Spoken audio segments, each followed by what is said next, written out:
Hi, everyone, and welcome to Hot Off the Mess. I am your host, Samantha Bush, and I am here for Bravo Friday. It feels so good sometimes to just do a solo episode. So here we are. I feel like we have a lot to cover because it was Real Houses of Atlanta. There was Married to Medicine, Beverly Hills, Salt Lake City premiere. And I know that I haven't seen the latest episode of Southern Charm, but I do kind of want to just touch on a little bit of what I think is going on this season, etc. Just like my random thoughts about Southern Charm. But a quick little update about me. I, I was really busy this week. I moved. I moved into a little townhouse. So I'm no longer in the city of Detroit, but I am now in Royal Oak, which is like the Metro Detroit area. I'm very happy about that because, I was living in Detroit for a couple years and I just started to get like really tired of it, to be honest. Like, I liked it. There are things to love about the city, of course, but especially with Ruby, it just like wasn't really working for me anymore. Like, I hated being 45 minutes away from a Target or a Trader Joe's. Like, Detroit literally has one fucking grocery store and it's Whole Foods. They just put in another market like a little bit away. So I was just like, I'm really ready to like be closer to like people and, you know, I don't know. I was just really, really ready. And also in the middle of my move, I also celebrated Rosh Hashanah with my mans and his family. So it was my very first one. I was so honored to be invited to dinner. I got my ass there. I hustled. I moved that day, ran home, jumped in the shower, and, we dipped some apples in honey, and it was really a beautiful little tradition. And it was just a great, great time to bond with his family. And it was just like really cute and sweet. And they were very nice. Um, okay. So let's get into the headlines. Enough about me because sometimes people hate when I talk about myself, but here we are. Headline news. I finally got to announce that I'm moderating a fucking panel at BravoCon. I am so honored and excited. They emailed me like a month ago about this, and I was like, oh my God, I just want to like shout it from the rooftops and like tell everybody, but I couldn't. And it was truly killing me inside. And I looked at the other panels, like who was hosting, and I'm like, these are big people. Like, these are big names. Like, I was shook. I was shook that I was asked, to be 100% honest. Like, I I wrote a little bit about this on my Instagram yesterday or when I had posted, and it's like I started this Instagram account 4 years ago, August of 2018. I was working at a dental office in like this little town, like little city outside of Detroit. I really It was just an easy job for me. Like, it was like a very easy paycheck. It was very like consistent, like it was a dental office. Like, I was working the front desk and also I was an assistant. So like I did kind of like both. It doesn't matter. Whatever. If you guys have any dental questions for me, I got you. I'm your girl. But um so I started this Instagram account as like a way to just like talk about Bravo with literally anybody that would listen to me. And it kind of just like grew and grew. And I don't think like I didn't have any intention of that. Like, I just liked engaging with people that liked the same things as me. And that really is why I started it. And so to kind of like come full circle and like be able to go on Watch What Happens Live and see how much my life has changed because of an Instagram account is like really, really mind blowing. And I have such imposter syndrome and I really need to get over that because I truly don't know what the fuck I'm doing. Like, I just like I just like to talk about this stuff. I really just love Bravo so much. It's been like the most constant, consistent relationship I've ever had. And I, I know I'm rambling a little bit, but I just don't think people really understand like how much like my listeners and followers like really do mean to me. Because yeah, like my life is completely different now. I don't work at the dental office anymore. Like, I'm doing I have an amazing career over at Betches that I just started, like, which is amazing too because I started freelancing for them back in like 2019. And I didn't even know how to write an invoice. Like, I it was really like I learned all of this stuff like on my own. And like, I live in Michigan. I'm not surrounded by people in LA or New York who are, like, really, you know, doing the same kind of things as me, like, have I just felt, like, very alone in learning all of it, but, of course, like, there have been some amazing people along the way who have been, like, really, really helpful, and, um, yeah, and then I got to go on, like, Watch What Happens Live with Andy, and then now I'm moderating this panel, and I truly cannot believe it. Like, I think about where I was in 2019 when the first BravoCon happened, and I wore that ugly fucking sweater, and, I was like, "Oh my god, that would be so amazing to, like, host a panel." So when I first got the email, I really wasn't sure if I was gonna do it because I'm like, "Why are they asking me? That is so fucking scary. I don't wanna be in front of people. I don't wanna have to talk to Bravo-lebrities." Like, that shit still makes me so nervous. Like, when they DM me, like, my heart stops. I'm like, "Oh my god, are they mad at me? Like, what's going on?" Like, I don't I don't like to be that close to the Bravo-lebrities. Like, it's almost like you're flying a little too close to the sun, and I don't wanna get burned because, like, the other day, for example, Crystal Minkoff just randomly DM'd me and she goes, "You are so hysterical." And I thought she was, like, trolling. I was like, "Is she serious? Like, what did I say? Did I talk about her on a podcast? Like, where is she coming from?" And I was like, "Oh my god, like, I love you. Like, this is so crazy." And she she goes, "Your Valley Girl voice really," she said something about my Valley Girl voice. And I was like, "Fuck my life." Even Crystal is saying it. I really need to go to a voice coach or something because this is like this is just becoming quite a pattern.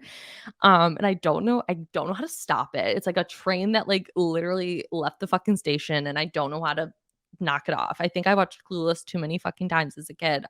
Unclear, but I just want to say everyone's messages were so fucking sweet. I couldn't believe like all the comments and the DMs that I was getting. Everyone like so sweet. This one girl, she was so nice. She messaged me and she's like, "I started following you when I was a sophomore in high school and now I'm a sophomore in college. Like, I'm so proud of you. This is so exciting." And I was like, "That is so fucking nice." Also, like, wow.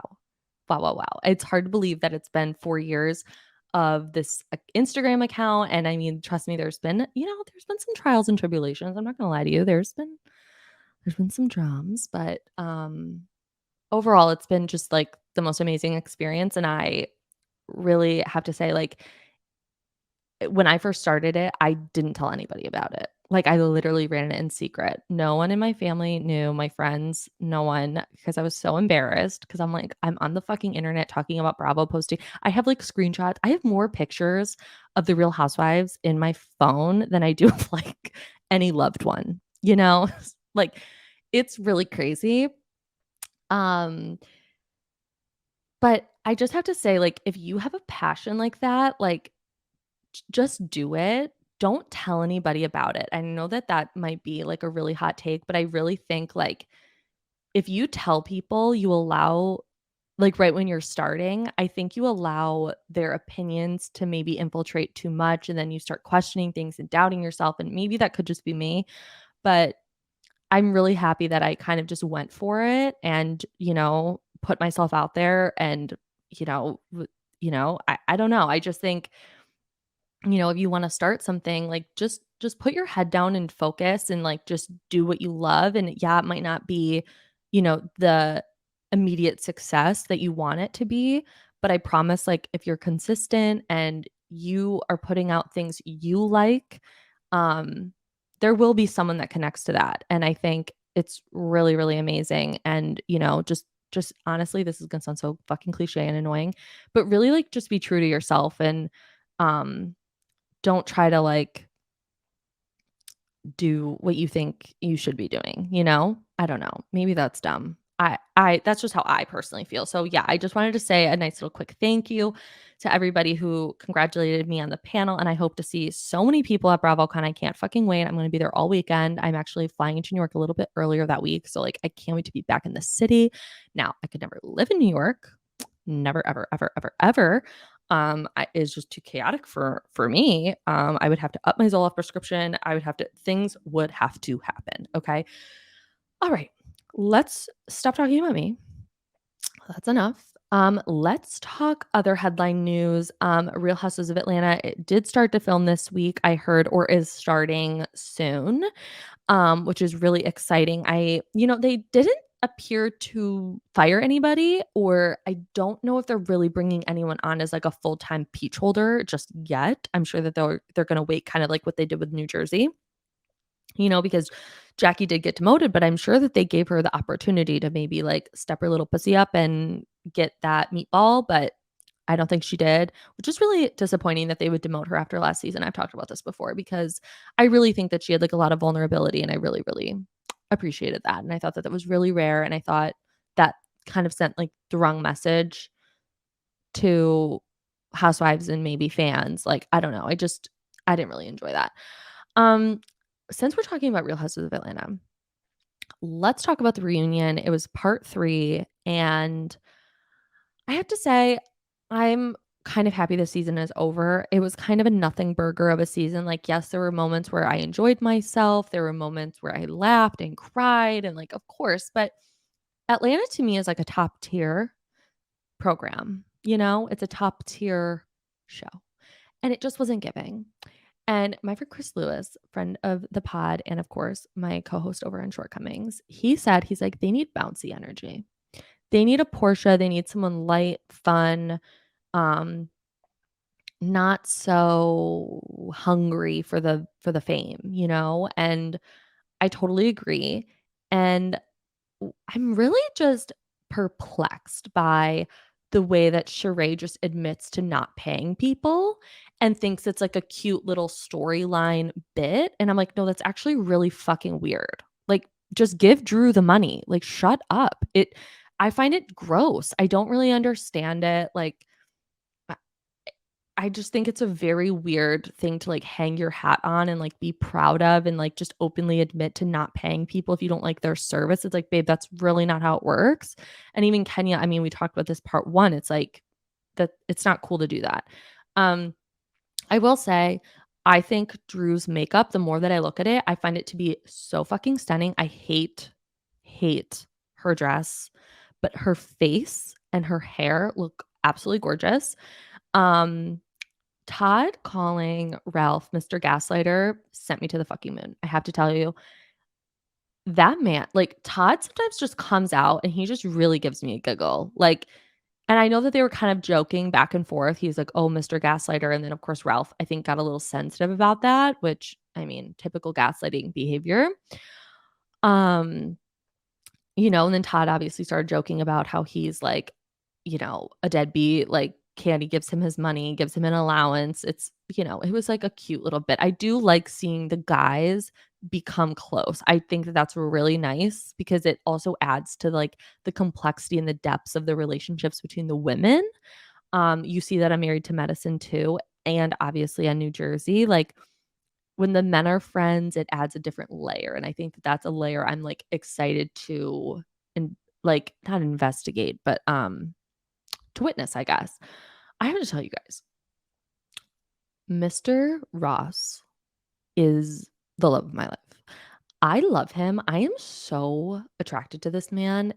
Truly, he makes me, like, blush when he's on screen. Like, I get giddy, I smile the whole time he's talking.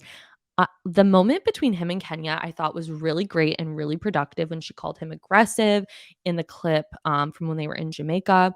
And he was like, yeah, like I understand why she would feel that way. And then she was like, I never, like, it was just a really good resolution. And of course, you guys know I love resolution on Housewives. I think it's really amazing.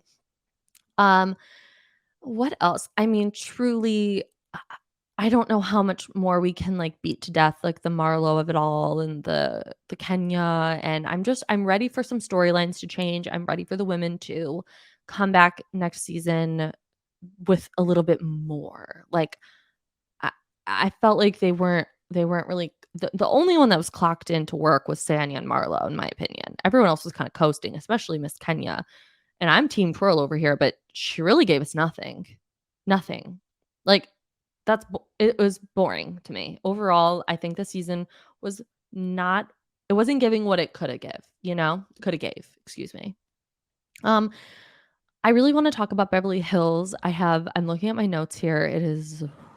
I have a lot. I have a lot to say because last week Jackie Schimmel was on and we didn't really have a chance to talk about Beverly Hills that much, so I didn't really get to talk about the meltdown that ensued. in Aspen. I didn't really get to talk about Rinna leaving Crystal's birthday party early, which was really dramatic. And I did have some unpopular opinions on Twitter because I of course was like live tweeting my thoughts, and I was a little confused, you guys. I got to be honest with some people. I was a little confused why everyone was acting like Kathy would not throw a temper tantrum. This woman is in her 60s. She's a Hilton. She's had everything she's ever wanted given to her. Yeah, like I don't know why this is shocking. This is like when people talk about King Charles, throwing a fit over a pen. It's like, yeah, guys, no, he's gonna act like a fucking brat. He was the prince of fucking England. Like, are you okay? Um, so I was a little confused why everyone was like, Kathy just didn't do that. I think Rinna is lying. It's like, I don't think Rinna's lying. I think she's, making it more dramatic than it needs to be. I think Rinna's, playing it up, but I don't think Kathy just didn't lose her shit. Like, I think Kathy's admitted that, which we get to in this episode. It was just like very, very weird. That I saw a lot of people online saying that she didn't, do this. And I was like, are you guys like serious? It just seemed strange. Okay, sorry. I'm like dry mouth over here. Okay. Um, let me start by saying for this episode, I have to admit something. It's really, really hard for me to admit, but Erica is growing on me. She's growing on me. And in the words of Dr. Christina Yang, somebody sedate me because I I don't know why, and I think I'm falling for her tricks, and maybe I'm being a little gullible. Maybe I'm falling for things, that she's doing on purpose. But guys, she's getting me good. She's getting me good. She does this therapy session. And for the last like 2 episodes, I've really been able, maybe 3 now, I think. Yeah. I've really been able to see this side of her and like understand a little bit more of where she comes from with the defensive behavior. Now, do I think it's right? Do I think this is the way that a human being should act when you're dealing with victims such as, plane crash victims and burn victims? No, I don't. But do I understand that she also has a lot going on? Absolutely. Like, I'm just going to lay it out. She was married to this man for 20 years. Okay. This man was, as we saw in The Housewife and The Hustler, like he was so powerful. He knew everybody and everybody knew him and they respected him. And he knew judges, he knew police officers. And he kind of gave Erica everything she ever wanted, but like she said, there was also this other side of him. Like he did have like that Mr. Twinkle like in his eye type of vibe, but he also could be an asshole. And I feel like that's the same, that could be really said for anybody, to be honest. Like everybody, we all have like different sides to our personality. Um, but so I think that there's a lot going on in her mind. Like she has to mourn the relationship that she, was in for 20 years. She has to mourn the man that she did love and, share a majority of her life with because he's now has dementia, like he's not well. Um, and I think she's allowed to feel that way. And I think she's also allowed to feel angry because I firmly believe that if Tom was well, I don't think Erica would be getting really any of this hate or lawsuits. I think someone just wants someone to be held accountable. And since they really can't come for Tom due to his state of mind and his health, she's the next thing. I really have come around on this idea that I don't know if Erica knew everything. I think, you know, I mean, men and women, I'll say, get bamboozled all the time by their partners. Like it's not an uncommon thing. And I understand the women asking questions and I love them for it, especially Sutton and Garcelle. I would have the same questions too, but I also think Erica is right in that she also deserves a little bit of compassion too. And I was one of the people leading the charge. I mean, I was basically, the villagers in Shrek with like a fucking pitchfork coming for Erica. And No, I'm starting to soften a little bit, and maybe I'm falling for her little shtick with the no makeup and the crying with the therapist, who I doubt is really her therapist. Um, but I think we all can maybe give her a little bit of grace. I don't think, I think like she told Sutton when they were eating Popeyes and Dom Perignon out of China, she was like, "I tried to be that way, like, I tried to be compassionate and soft-spoken and, like, be understanding, but it got me nowhere," and now she's turning to a place of anger and defensiveness, which is what we've seen of her the last, like, year, and I think it's just a very fight or flight mentality that she's having, and it's probably survival mode, and like she said with her therapist that I'm using in quotes, um, she said, she was like, "I'm becoming this angry person, and I don't wanna do that." She's like, "I can feel myself turning." And that's probably a really crazy feeling, um, feeling yourself harden, and I've never gone through any of this stuff, but, like, just even going through, like, bad breakups or something like that, like, you can feel, like, a part of yourself chipped away, like, and, that sucks because you can feel yourself maybe becoming more cynical. And I see that for Erica. Now, Erica and Sutton are really a fun duo to me. I think they both initially really, really liked each other. And I think Erica was like just very deeply hurt by Sutton's questioning of her and everything that has, obviously like ensued over the last year and a half, 2 years. I honestly don't know what time is. So I'm guessing here on the timeline. But I also think there's a part of Erica that almost now respects Sutton more and trusts her more because Sutton never backed down from Erica. Sutton always stood her ground, said, "This is why I feel this way. You did this to me. I still have these questions. Like it is what it is." And I think that there's a part of Erica that really fucks with a girl like that, you know? And I think they had to go through that really hard, ugly time in their friendship to really come to the place where they are at now, where I think Sutton is really able to like jab at Erica in like a fun way, and Erica's able to take it. And I find them very similar. And, probably coming from the South, they both have similar, they have very similar vibes and memories, and especially both coming from Georgia. So that's my thought on Erica and Sutton. Now let's talk about this hair party. Ugh, this hair party. I don't think Erica J needs to do hair. I get that Erica needs a paycheck, but I don't think this was the route Erica needed to go. Let's not forget, I think Erica had a line with Tarte. Let me see. Or was it Too Faced? Yeah, yeah, yeah. So Erica Jane had a line with Too Faced Cosmetics, which is like a really, really big fucking deal because they're like, I mean, hello, it's Too Faced. And that got taken away. Her Fenty collaboration got taken away. That ad, SponCon really ran its course. So I get that she needs the check. Um, and I think her knowing that if she doesn't start repairing relationships like with Sutton or Garcelle or the other women, she could be fired and she needs the money, honestly. Like, so I think that also has something to do with her friendship with Sutton, but I like to think it's a little bit more pure than that. Oh my god, and this fucking Diana Elton John shtick, I truly wanted to throw tomatoes at the fucking screen, like tomatoes, tomatoes, tomatoes. I hate this woman. I don't give a fuck that you're friends with Elton John. I understand he's like superstar extraordinaire.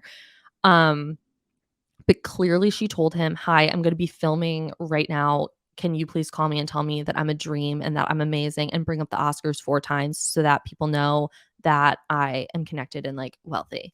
That's what that said to me. It was so fucking lame and so obvious, and I was just really not on board. Not on board with it. I thought, "Get off my screen. Get off the screen. Give me Asher. I want Asher, singing his show tunes. I don't give a fuck about Elton John. I'm sorry. I'm sorry." And then, of course, everybody starts talking about the Kathy of it all, the Kathy meltdown, the Kathy tantrum, you know, the Kathy hurricane that came through Aspen. Um, the thing is like I said, I think that all happened. I think it's pretty obvious. But I also think Rinna is a little too gleeful about this whole thing. She, I understand getting those text messages. I will admit, those texts are a little bit menacing, if we're being honest. Like this whole like silence is golden, don't tell anybody, heart, heart, heart, no, no bueno. Um, as Kathy said. But Rinna is just delivering this all in such a soap opera type of way that I was just like, "Are you fucking serious?" There is just something about Lisa Rinna where I don't understand why she gets so triggered or worked up by these type of things. It just doesn't really make a lot of sense to me. I don't fully understand it, and I'm really trying because it's like she had the same issue with Kim. Like Kim had a strange reaction to something or got mad, and it's like Rinna's like, she's close to death. It's like, calm the fuck down. Stop making these big sweeping statements. But then I did have a little bit of a chuckle when they were like, yeah, Kathy tried to request Billie Jean and got mad when the DJ wouldn't play it. And they were like, what? The DJ wouldn't play Michael Jackson? It's like, are you guys okay? Like, read a fucking book. Like, no shit, the DJ doesn't want to play Michael Jackson. Like, Michael Jackson is not it, ladies. Like, I understand that he's of your time. He's really of everyone's time. I mean, I remember where I was when I found out the man passed. I was sitting in an Olga's. I believe it was like June 26th. Like, I remember these things. But if the DJ doesn't want to play Billie Jean, like, the DJ doesn't have to play Billie Jean.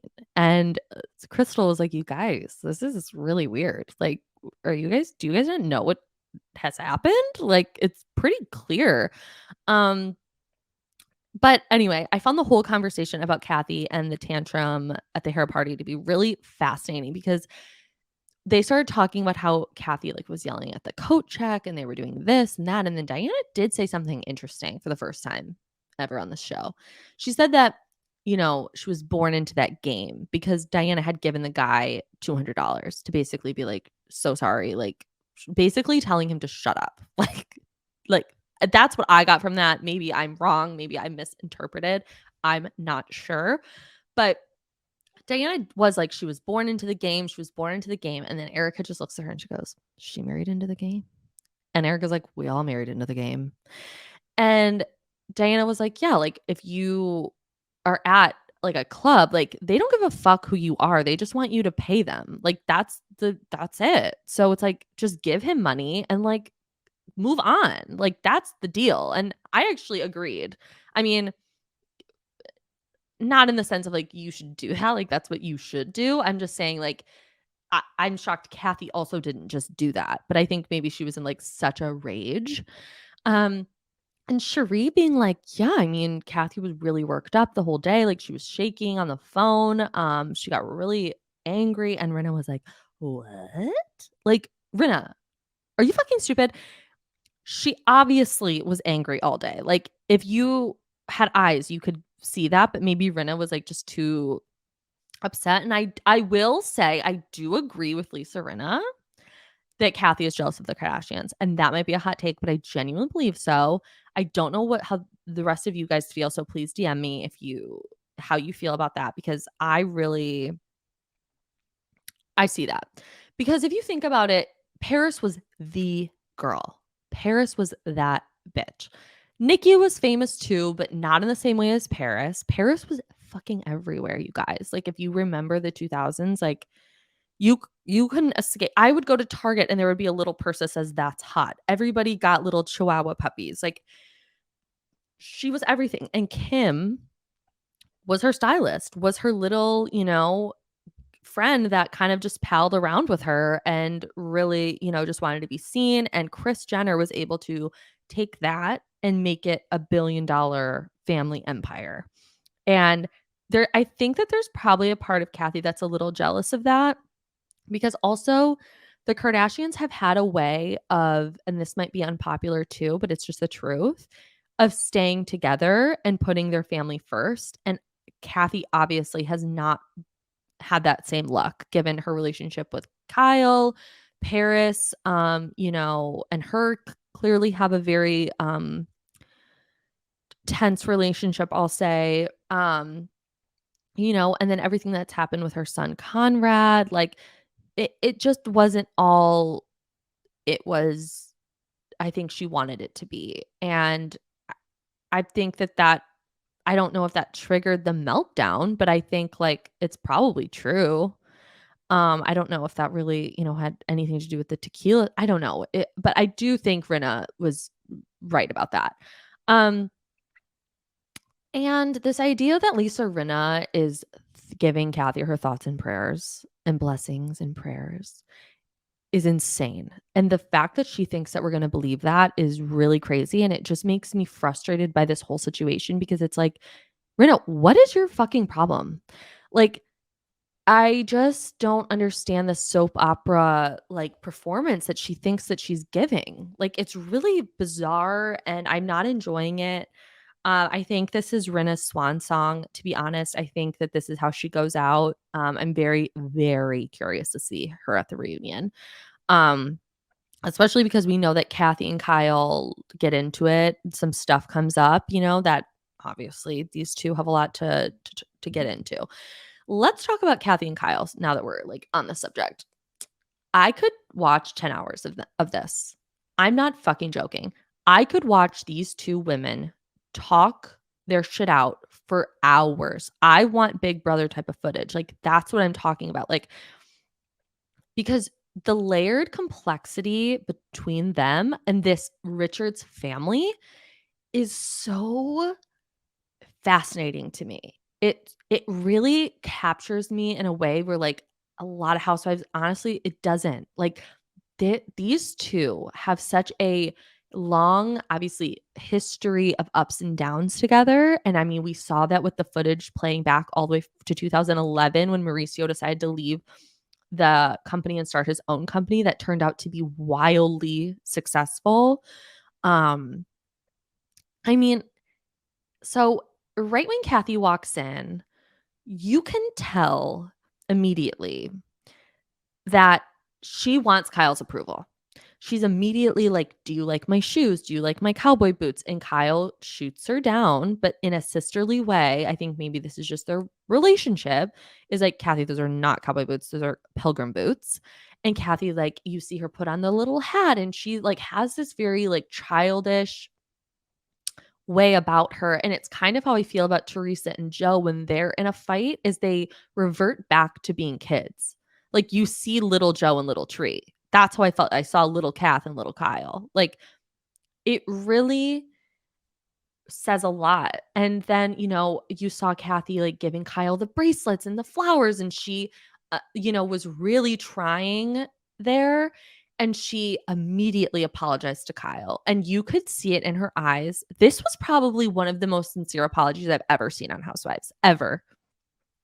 And she might be playing us. I don't think she is. I don't think she's that good of an actress. But you could tell that she was regretful. You can tell that she was sincere, but you could also see it in her face that she was embarrassed. Like, no one wants to be caught talking shit about their sister or their supposed friends. Like, but sometimes shit happens. And I think she was really embarrassed and she was like, I didn't expect it to like get back to anybody. Like, I really was just in the heat of the moment, like so angry. And I just really think Kathy is a lot more sensitive than people believe she is or that she wants people to believe. Um and when she tells Kyle like I feel really insecure, I think that Kathy isn't used to being in this level or this much of the spotlight, right? I think obviously she was a Hilton, so she ran with to quote Jill Zarin, a fabulous circle of people. But this is very different. This is like social media. She's on social media now. She's on Watch What Happens Live. She's doing talk shows. She's like out and about and like a woman that people love and want to see more of. Like she's really become this kind of star. And I think that's overwhelming to her. And to feel like your sister is like putting you down and making jokes at you and like that kind of stuff, I feel like that makes her feel so insecure, like she said. And then, but Kyle on the one side is like, Kathy, you do the same thing to other people. Like, you can't expect, not to be ribbed a little bit when you're constantly doing that. And I think, Kyle really looks to Kathy as a mother figure. And I think Kyle looks to, or I think, okay, let me start over. I think Kyle looks to Kathy as a mother figure. And I think Kyle, oh my God, I'm like having a stroke. Okay. I think, I think Kyle looks to Kathy as a mother figure, but I also think Kathy looks to Kyle as like a little sister still. Like there's a very different family dynamic happening here, especially because I think, there's a big void now that since Big Kathy has passed. And I felt for her. I think both things can be true. I think they're both right, and I think they're both allowed to feel how they want to feel. Kathy, saying, mom would be very proud of you. And Kyle goes, really? And she was like, yeah, I'm really proud of you too. Guys, it got me in my feelings. And then Rinna the Rinna storm comes rolling in. She comes barging in the house. Not really. She just like calmly comes. But Kyle and Kathy did seem to get somewhere before Rinna like walked in. I think that there's just a lot of like hurt with this family that I don't think will ever be resolved, honestly. Um, yeah, I don't see that happening for them. I hope it does. I hope that they come to some sort of peace or middle ground. But then, Rinna comes in and Rinna had no intention of accepting an apology. She really didn't. She was so performative in this scene with Kathy where she was like, it was bad, right? You need some help. You really need help. Go fuck yourself. I was truly appalled that Kyle didn't step in at any time and tell Rinna, like, you're being really hard right now. Like, you need to back the fuck up. That is my sister. Do not look at her and tell her she has a black heart. Don't tell her it was a psychotic break. Don't tell her you need some help. That is not okay. I get it. Like, I understand Kathy probably lost her mind, but who hasn't? Erica screamed at everybody. And you see Rinna telling, Erica to go apologize to everybody and make amends and do all this shit. No.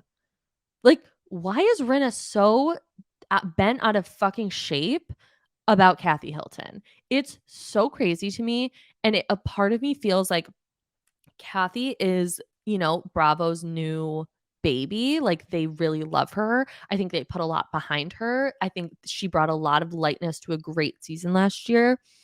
And I think Rinna's afraid of that. I really do. And I think that she kind of wants to take down the fan favorite and has no interest in really moving forward or creating that path to move forward, which is really upsetting. And like I said, I think that this is Rinna's swan song.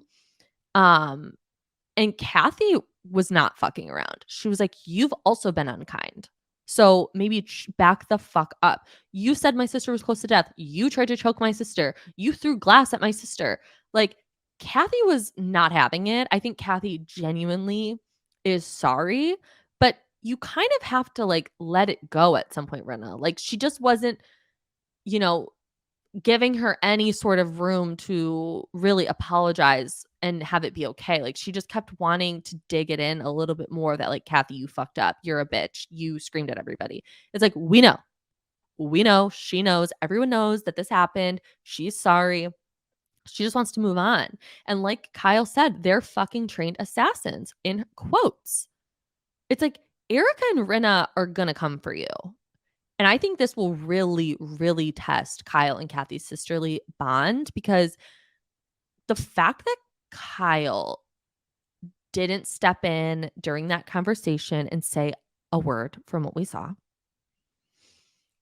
and just let Rinna steamroll Kathy was really not okay. And I know that I don't think Paris Hilton will ever speak to her aunt again because the things that Paris tweets and likes on Twitter about Kyle and is really crazy. I mean, obviously it's like amazing for me because I find it really fascinating, but um yeah, I mean, I'm excited for the finale. I'm excited for the reunion. I can't fucking wait. I hope everybody comes back next year. I have mixed feelings if Brenna should come back. I don't think she will. But yeah, wow, wow, wow.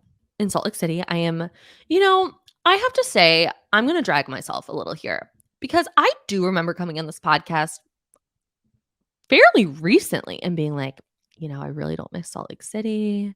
They're not my favorite. I think, they're a crazy group of women that have no real connection to each other. I can't make heads or tails of what's happening any episode. That was basically me all last year on this fucking podcast. Guys, I was wrong. I was wrong. And I can admit that because I'm self aware. And holy shit, this premiere was maybe one of the best premieres we've ever had. Like, obviously, the one where it was like Denise was never seen again. That was a great premiere. But also, the christening was a great premiere. And I think this is top tier. Top fucking tier. These women, I can't fucking wait for this season. The intro to this episode with the playback from their confessionals in 2019, Jen Shaw going, I make millions. And she was like, I'll do anything to get the money, honey. I'm like, oh, baby girl, that's not good. Then you have Heather and Whitney talking about each other, being like, she's my cousin and my sister and my blood. And then you have Lisa and Meredith, talking about their friendship. It was love at first sight at the Sundance Festival. And then the alliances have shifted. They have shifted. Something has happened in Salt Lake City. And they set it up where you see the women getting ready to go to lunch separately. And you don't know who's meeting with who. You think Jen's meeting with Whitney. You think Jen's meeting with Heather. You think Meredith's meeting with Lisa. And then you see Meredith get out of the car and there's Jen Shaw. And you're like, what? Like, excuse me? And then you see Heather stroll into that bistro with Lisa. And I was like, what is going on here? And I could tell by social media that there have been some shifts. Obviously, when Meredith went to New York with Jen Shaw, that was a shock to us all because Meredith hated this woman for allegedly calling Brooks a sissy bitch, which is hilarious. It was wrong, but it was funny. And Meredith really held that torch for Jen for the entire season, like truly hated her so much. Didn't give a single fuck about her. Literally, the woman was getting charged and potentially going to prison. And Meredith was just soaking in the tub, just, la-di-da, like not a big deal. And yeah, and then obviously the whole Heather and Lisa stuff. Lisa allegedly called Heather Shrek and said she looked like a Lego figurine. And that is not nice. And Heather is ready to move forward with Lisa. This is why I love certain housewives, because in housewives, you have to be able to move forward. You have to be able to have resolution, have fights, have this, but like you can't hold on to shit or else it gets stale, it gets boring, and then you get fired and then we don't have a show. Okay. So, then we get that scene with that, Lisa and Heather, where I was actually really touched because I think Heather was giving great advice. She was like, Lisa, you have to just admit this was wrong, that you're sorry, and that like maybe you do feel that way about Meredith because like she said a lot of things in that hot mic moment. Okay. She said, your husband, has no job. You cheat on your husband. You fuck everyone in New York. Your kids are lame. They pose. Like, she went bananas. And then, then we go to the hot tub with Jen and Meredith, and they're talking about Lisa, like, Lisa, might suck dick for money, might suck dick to get Vita tequila in, bars in Salt Lake City. Like, the accusations that were being thrown around were really crazy too. And I was like, this woman is out for fucking blood. Now, I have thoughts on this. I obviously think what Lisa did was wrong. Okay, that goes without saying. The things that she said about her quote best friend is awful, awful, devastating.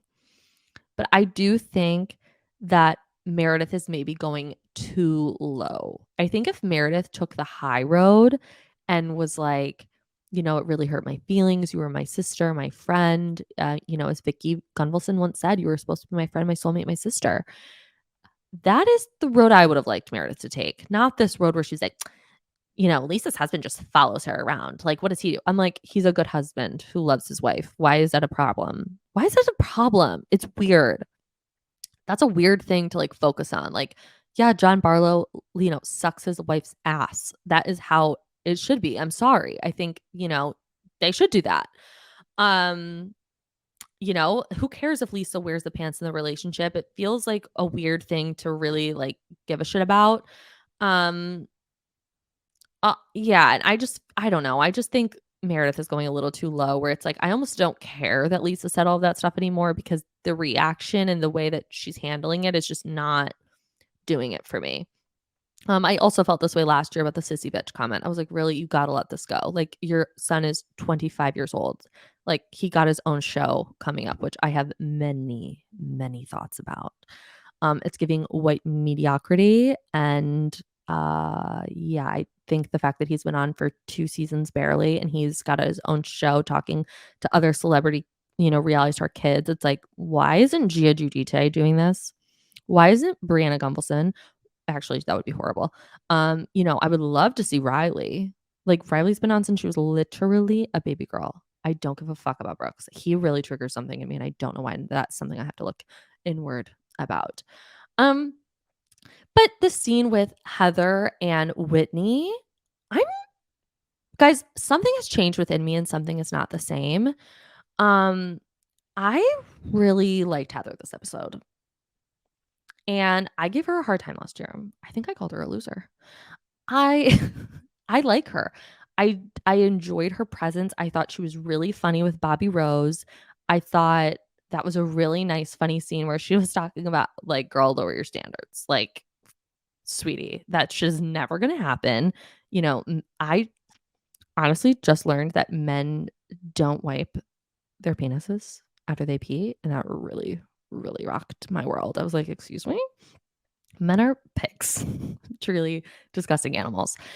And anyway, I don't know why I just shared that, but so that list, I did agree. I was like, Heather, yes, get her to cross some things off, move things over to the cons, move things over to the pros. You gotta rearrange. You gotta recheck your priorities, baby girl, because it's gonna be a rough, rude awakening when you really start dating. Because let me tell you, it's a rough, it's a harsh world out there. Okay. And then, I really appreciated Whitney being so supportive actually of the friendship between Lisa and Heather. I thought, she was going to be like, oh my God, this is so fake. Like, this is so this. But she was like, no, I think that this is really good. She was very supportive of it. And she's like, I think it's good that you guys are talking things out. I was like, who am I? I'm really enjoying these two Mormon cousins. Um, and then this whole idea of getting your name taken out of the book of God, I think that's what it's called. I am not a religious person really. Like, I've never really been to church, I'm not baptized, etc. So I don't know much about the Mormon world, but that was just really, really surprising. I didn't know that they were written in a book. I didn't know that they check on you and come to your house and ask you for money. I mean, someone looked up on quitmormon.com, that website that Whitney was talking about. They even ask you for a donation at the end. They're like, I know you're leaving us. I know you're going straight to hell, but do you have $10 to spare? It's crazy. So that was shocking. And I like that Whitney is very strong in her conviction to leave. She was like, no, like, I can't sign this paper fast enough. And her husband seems really supportive. And he's like, knowing Whitney, she can't like live in something that isn't the truth. And something that is holding her back. So he's really supportive. And Heather obviously was like really touched because she's like, I don't know if I'd ever be able to do that, even though she has a very complicated relationship with the religion and her family and the rules and the this and the that. It was probably really interesting for her to watch someone just do that because, I mean, like they said, like, the steel door is shut on Whitney and that community that she grew up with, like and I think Whitney was really, really into the church, when she was younger. So that was really interesting. Um, let's talk about Jen Shaw really quick. First of all, these confessional looks, the green was really something to take in.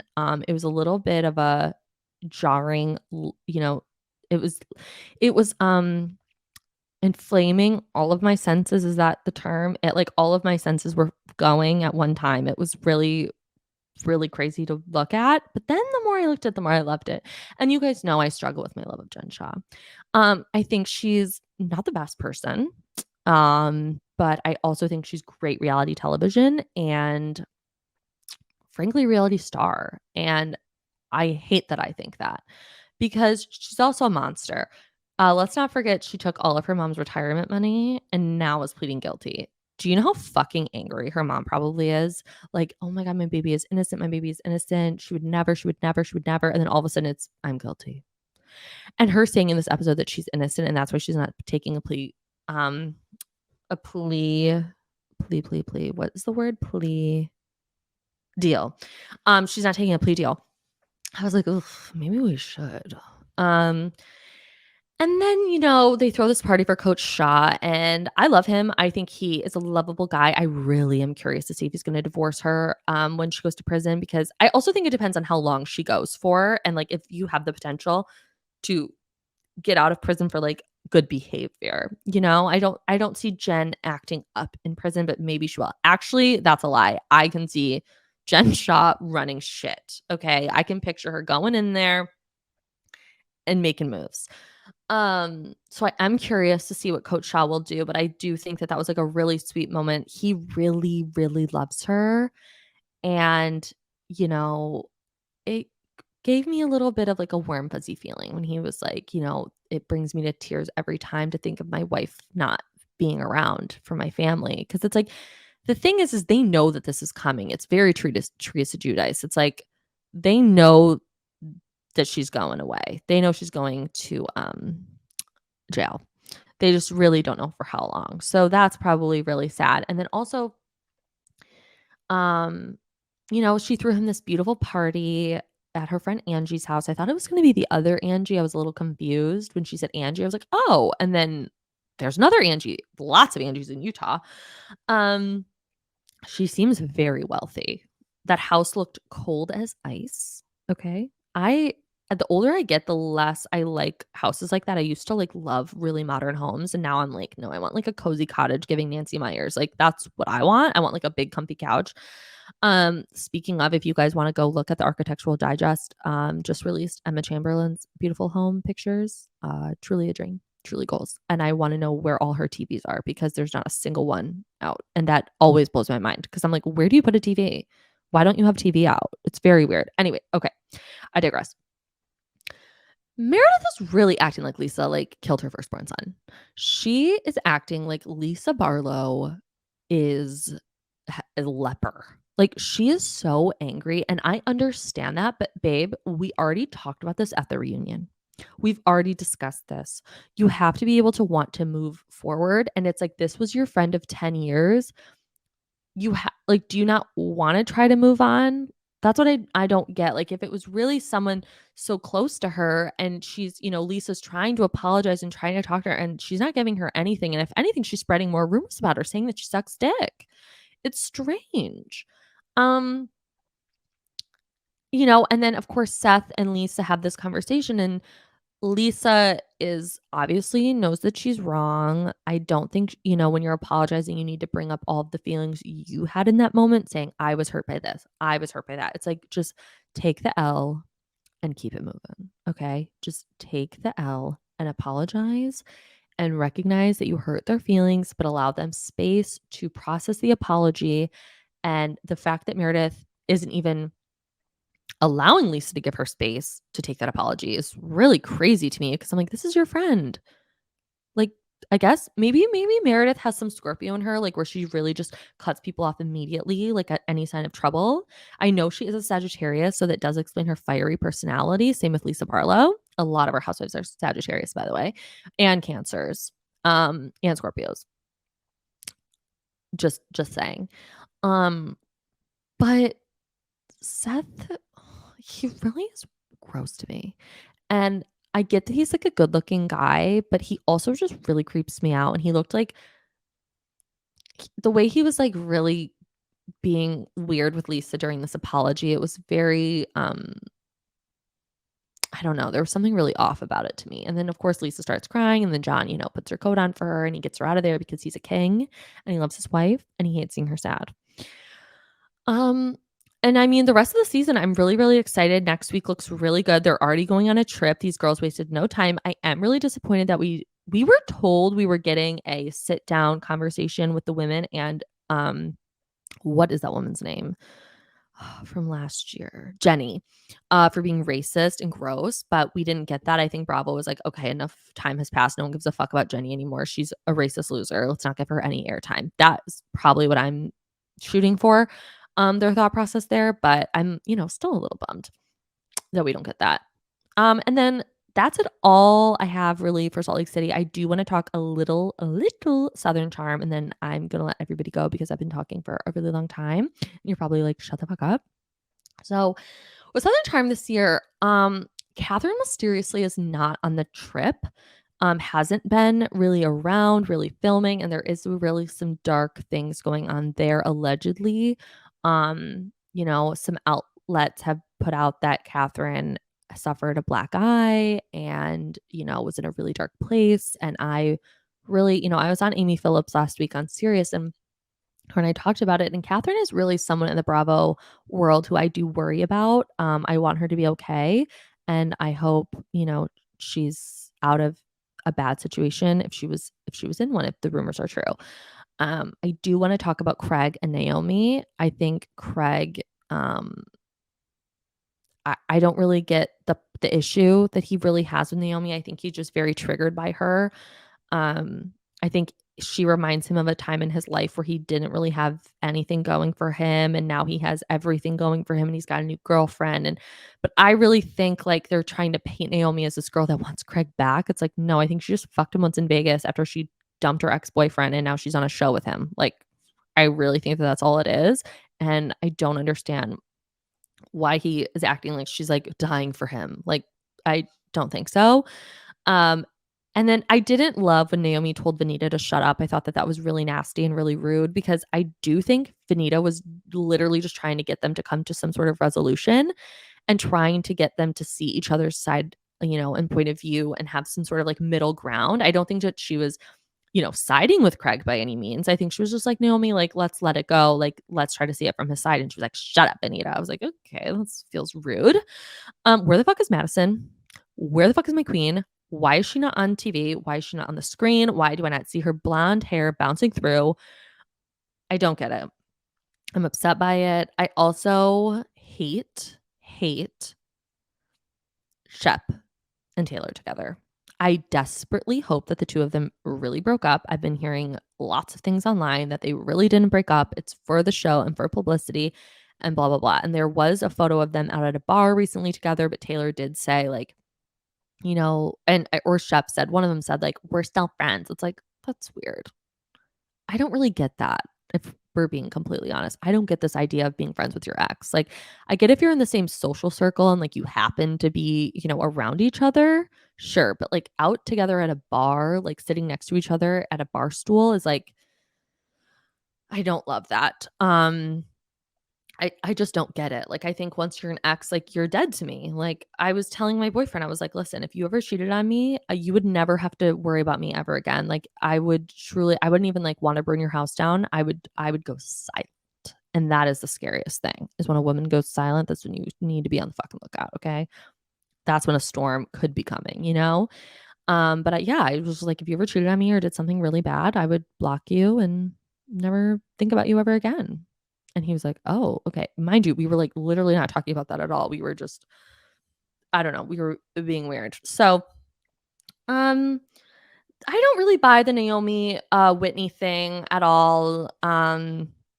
I would be really surprised if that's even, like, if they've actually really hooked up. I don't know. I do think Naomi needs someone like him. I think she needs someone established, someone who has, some coin, and someone who, like, is not a partier, because I just don't think Naomi is really, like, down to clown like that. But yeah, Taylor and Shep, like I was saying, sorry, I got a little sidetracked there. Taylor and Shep, the way that he talks to her and about her and is like, "I love her." It's like, then why are you so fucking nasty to her? Why do you want her to quit her job to control her? I mean, I hate to admit when Austin Kroll is right, but he was. He was like, "This is really bad situation you guys got yourselves in." Like, the fact that you want her to quit her job to try to control her is disgusting and weird. And I was Team Austin. Sorry. And for Shep to be like, "Why is I running my business?" You're on a show. It's like, do I have to remind these fuckers every week? Like, these housewives and Bravo-lebrities, they're like, "Why is this person bringing this up? Why is" it's like, "Babe, because there's a camera crew around you with fucking boom mics. What do you think? What do you think, Shep?" He's really, lived long enough to see himself become the villain, and that's the truth.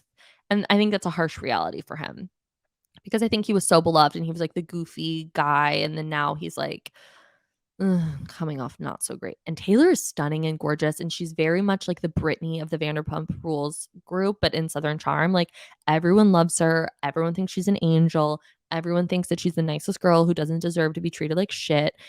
But she's also the girl that makes excuses for her partner's bad behavior, giving Britney vibes.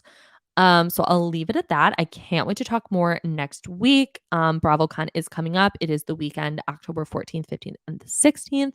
Can't fucking wait to see everybody there. Don't forget, come to my panel. It will be so much fun. We're going to gossip with the girlies. And please rate, review, and subscribe wherever listen to podcasts. Follow me at Bravo Historian. Obviously, follow me at Betches Brides, because that is like my fucking gig now. And yeah, I will talk to you guys later. Bye.